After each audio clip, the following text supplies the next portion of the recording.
You better not talk about the reptilians. You ain't changing nothing.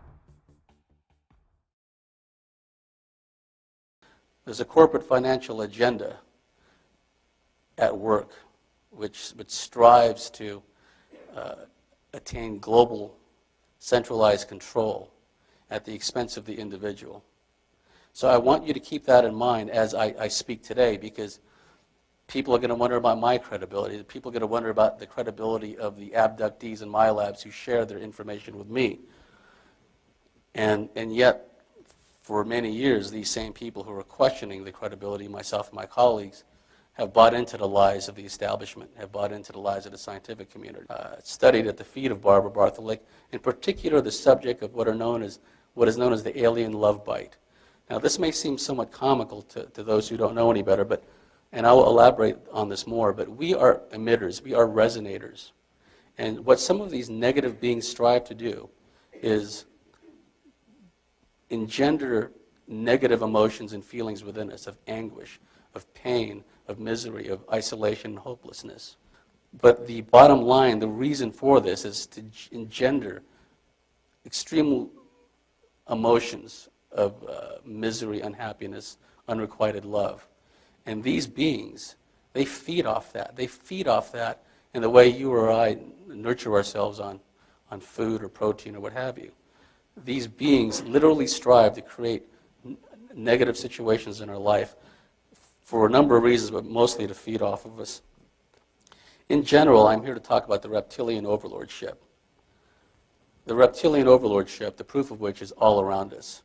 The global institutionalized sex slavery, the wars and the rumors of wars, the designer plagues. All of these things are part and parcel. The rapidly advancing movement towards global centralized control, the privatization of water, genetically modified foods, all these things are part and parcel of the reptilian overlordship. They are around us. We see this all the time. But people just don't realize that there is a controlling factor behind all of it. The tendency on the part of some conspiracy researchers is to ascribe all these activities on the part of power-mad bankers, power-mad humans. But I promise you that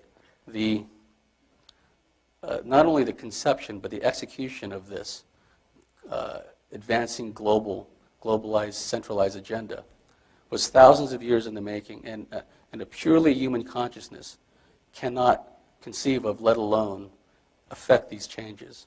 Because if you have any understanding of metaphysics at all, you will know that everything manifests first in the spiritual realms before they manifest in the physical realms. That's just the way it is. A simple thought followed by an action is just one very basic example. How else is the reptilian overlordship manifested to us? Vulgarity, extreme vulgarity. Movies like Jackass have become hits. All these efforts at promoting vulgarity as the norm in our society. The occultic symbology.